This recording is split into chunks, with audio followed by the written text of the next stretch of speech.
Hi everyone, today I'm going to be showing you how to make some bread. It's the easiest thing to make. This is a very simple recipe. It can be used as an all-purpose dough, and it's not as time-consuming as some other recipes you may have come across. So let's get started. You're going to need some salt, some sesame seeds, a package of dry yeast, about 4 cups of flour. That all depends on how much water absorbs.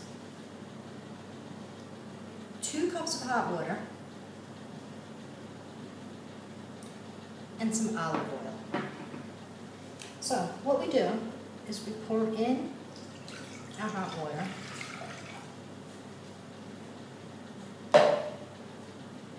We add our salt.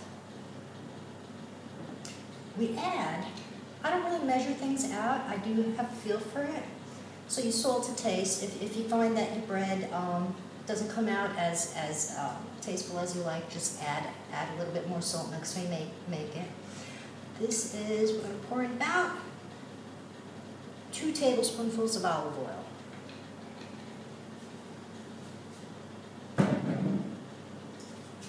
Also, add just a dash, real tiny, less than like the little tip of a teaspoonful of sugar to help feed the yeast. It also gives a nice balance to the bread. Okay. We then take our dry yeast and sprinkle that right in there.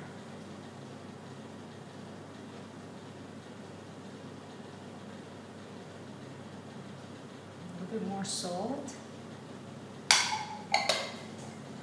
And then we just kind of stir this up. I'm going to move this in here so you can see. I'll scrape the sides off.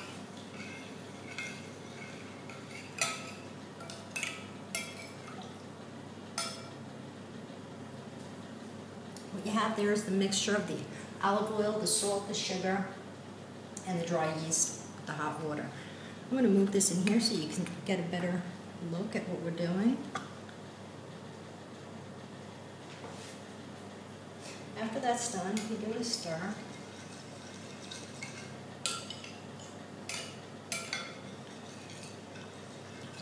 You let it sit for just a moment.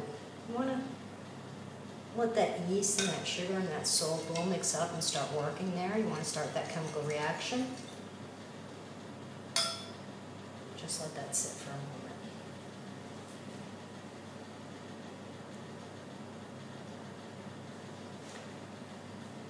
And what you do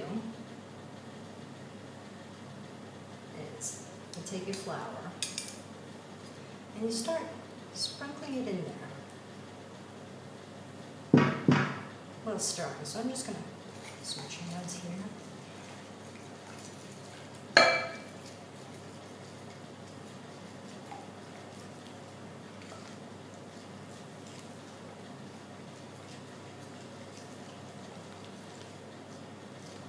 As you can see, it's starting to thicken up. And you really start kind of whisking it up. Just kind of beating it with your spoon. And it will mix up well in there. This helps incorporate some air into the batter too. I'm going to add more flour. You want to keep adding the flour until you get a nice smooth dough. I mix it and let it rise in the same pan. I like to use this because it has a covered lid so I can check on its progress. And you really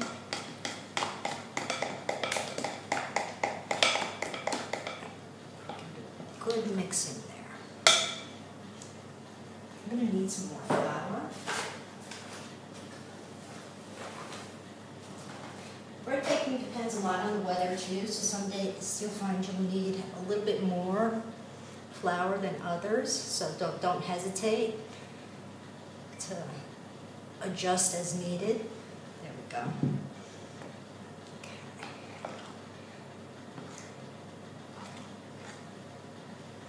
Now that's really starting to thicken up. I'm going to get as much done with this. When you start folding it over from the bottom and working that flour into it,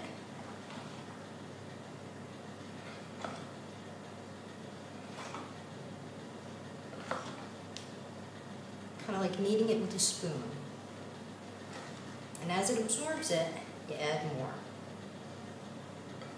You add as much flour as it will take.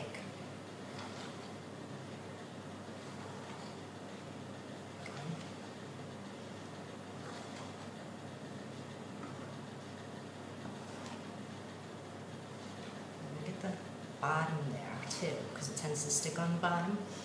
So there we go. It's definitely starting to get to the point where we can knead it now. Scrape off the sides.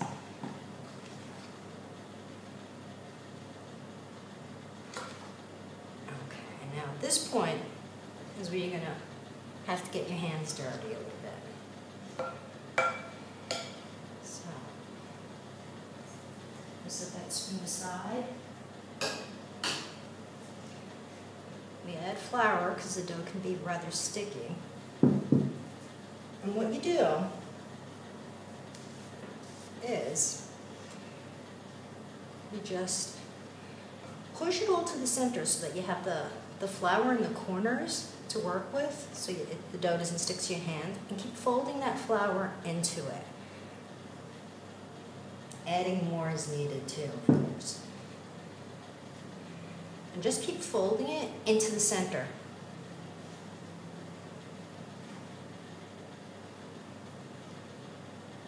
I tend to turn it over too. Make sure you get the bottom. Turn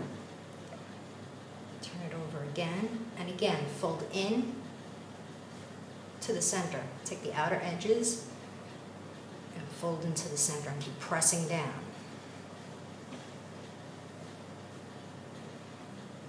You'll feel the dough start to firm up when it's nearly ready. There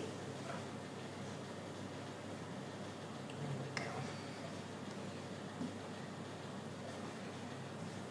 Scrape all that flour that you have there on the bottom. Don't be afraid if there's a little excess, because as it rises, there we go, you'll be able to incorporate that in. See, now you see we have a nice round ball there. The more you knead it, of course, the more air you incorporate into it, and the lighter your bread will be. It's not a lot of work. Like I said, I do this in this one-step thing.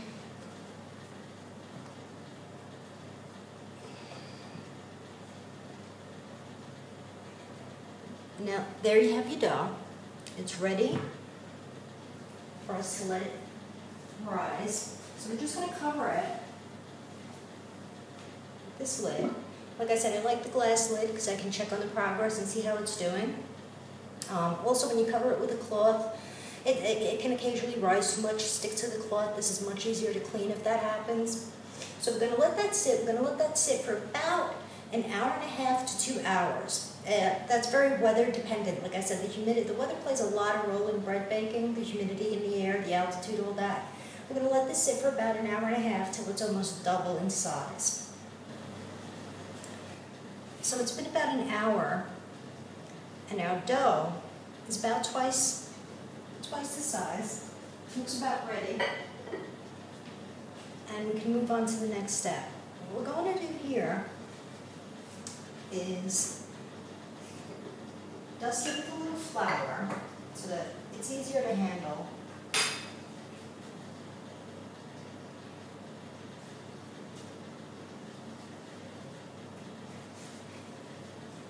And lift it up like that. It's got a nice springy texture. I'm going to knead it just a moment or two. And then what I like to do is cut my dough in half. There we go. What I'm going to do with that is make two different types of loaves. One is going to be a regular round country loaf, And the other is going to be more like a pull-apart bread. It's great for rolls, making sandwiches. I find it's really useful. So what we're going to do is just a drop of oil, just so your bread doesn't stick. Just kind of lightly spread that around. This prevents your bread from sticking to the pan.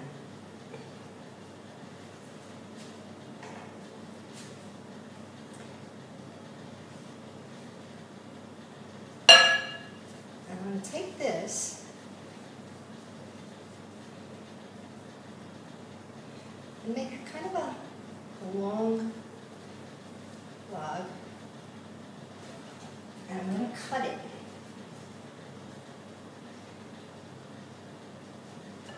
Into just about this size, not too big. Fold it over. Try to get them all the same size. I'm going to get about 6 of these.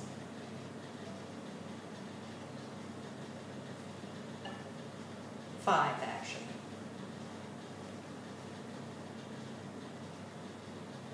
Five will do.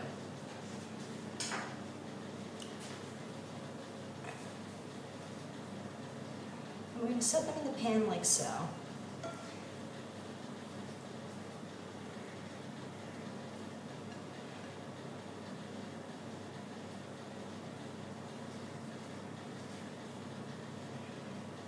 Working way around in a circle and just letting the edges touch together.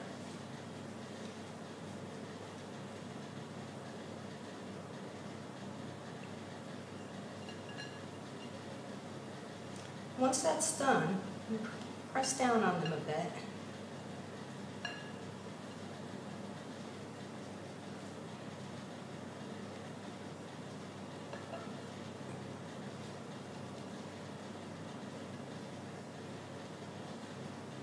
It should look something like that.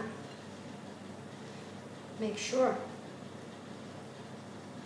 they're narrower towards the inside and wider as they reach the outer edges of the pan. You can just press down on them like that. They will rise more. Flatten them down a bit. And I have a little water in this bowl. I'm going to just take a little bit. You can use the same pastry brush that you use to spread the oil in the pan. It'll give them a nice little shine and crust. So we're just going to wet them down like this.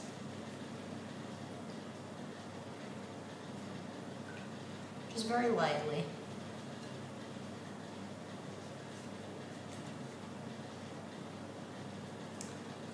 Just so this is going to help us our sesame seeds stick too. And then we're just going to sprinkle some sesame seeds over the top. Try to get them all on the bread, otherwise they roast in the pan.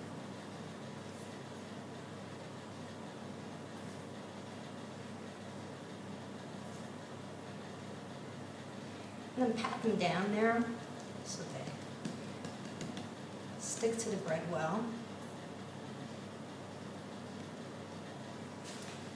The end result should look like this. I'm going to set that aside to rise some more. I'm going to take another pan. I'm going to also put a drop of oil in that. Spread that around. This, again, prevents your bread from sticking.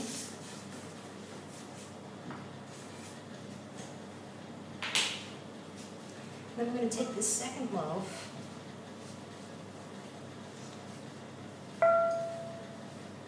and roll out towards underneath, as you can see.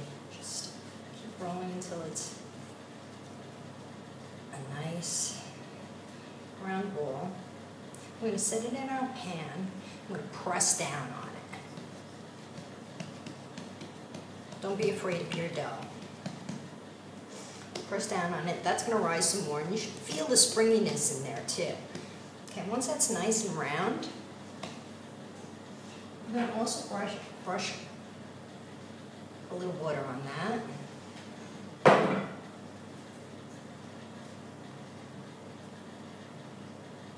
Get it nice and covered.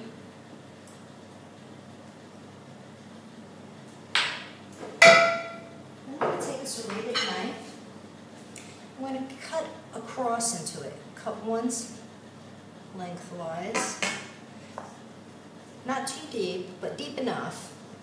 And then cut again. And so you have a nice cross shape there. I'm going to take the rest of our sesame seeds, sprinkle those on top.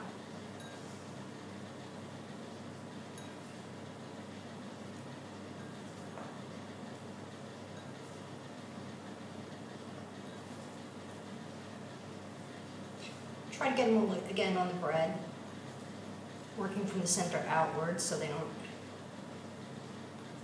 fall into the pan there. Press down just lightly. Press that bread down too much. And then we're going to let these rise for about another half hour.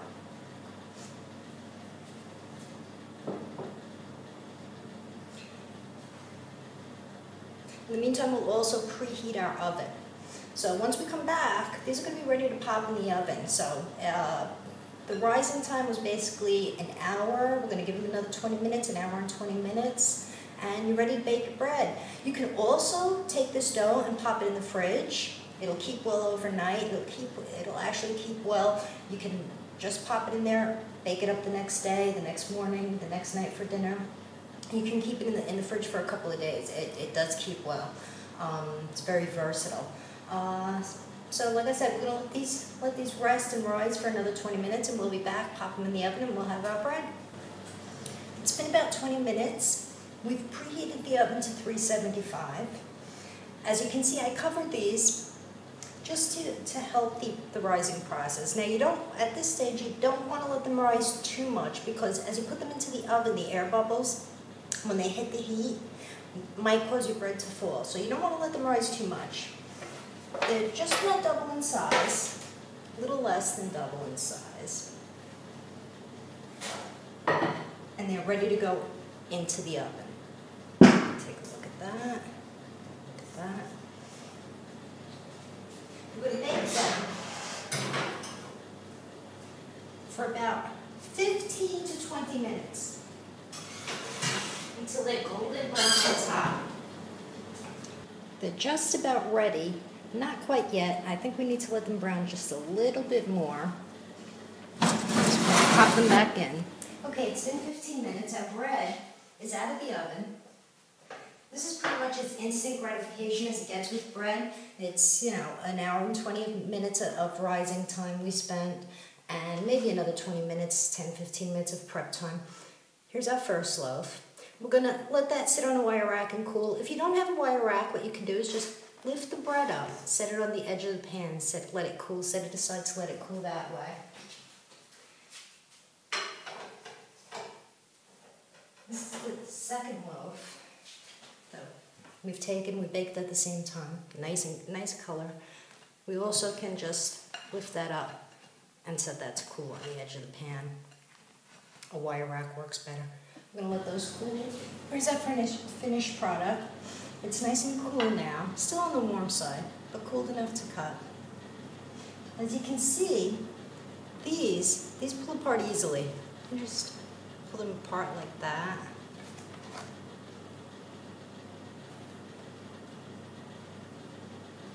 We got a nice rise out of that. Like I said, this is the most instant gratification recipe you'll get. Doesn't get faster than this when it comes to bread. Let's see, it goes apart like that. If you're having a nice large Sunday meal, you can actually start it at the same time. And by the time you're done, your bread comes out at the same time your meal does. It's actually a nice touch. There's a lot of uses for the dough. You can make everything from pizza dough to bagels with this. It's very versatile. and tastes fantastic.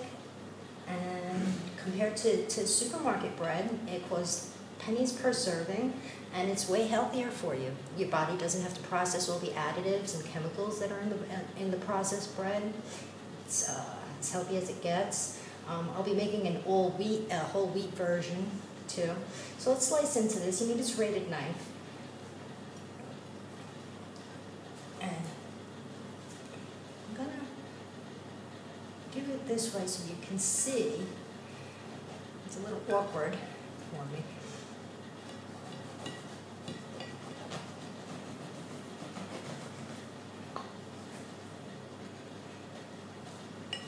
It's a great bread. It's not too hard of a crust, which you can adjust that if you want by a very nice texture on the inside. Turn that over so you can see.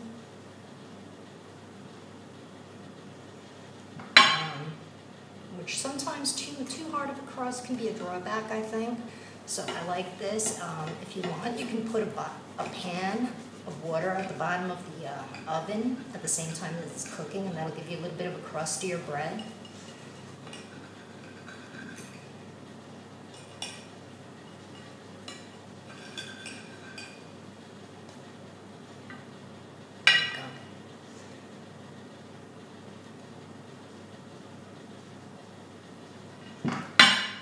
It's still warm, so we're gonna pop a little butter on this.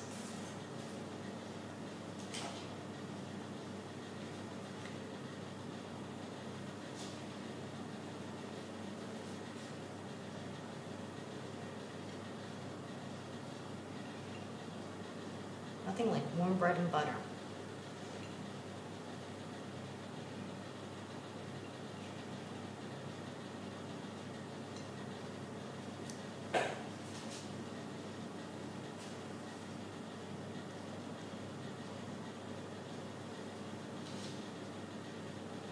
Butter curls.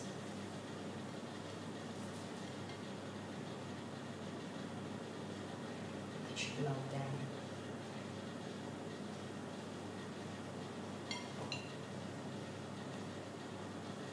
Holds up well. This is great for sandwiches. This is great for dinner. It's a great bread all around. Very tasty. Very easy to make. And like I said, way healthier for you than any processed bread you might buy. Give it a try. It's easier than you think. It's faster than you think. It's not something you have to make the night before. It's not something you have to toil over. And there's a million and one uses for it. I'm just going to slice that right down the middle, and you can see you can just fill your bread up and make a nice sandwich out of that. Or just have it serve it as a dinner roll. You can also make them smaller. Give it a try. It'll be one of the things you'll thank yourself for later on. Enjoy.